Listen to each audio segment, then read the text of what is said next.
Sejumlah sekolah di Banda Aceh melaksanakan acara pembagian rapor seperti Sekolah Madrasah Ibtidaiyah Negeri 9 Lambuk, Ule Kareng, Banda Aceh. Pihak sekolah tetap menjalankan protokol kesehatan.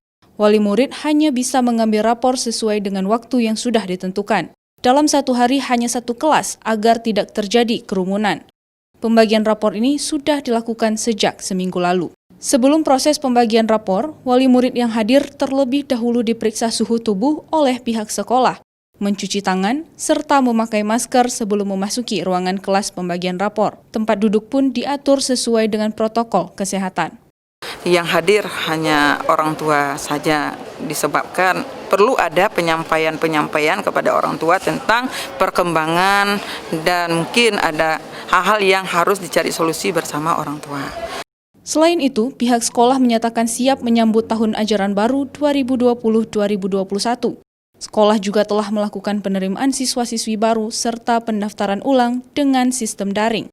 Sistem ini dianggap sangat bermanfaat apalagi di tengah pandemi COVID-19 saat ini. Syahril, Kompas TV, Banda Aceh.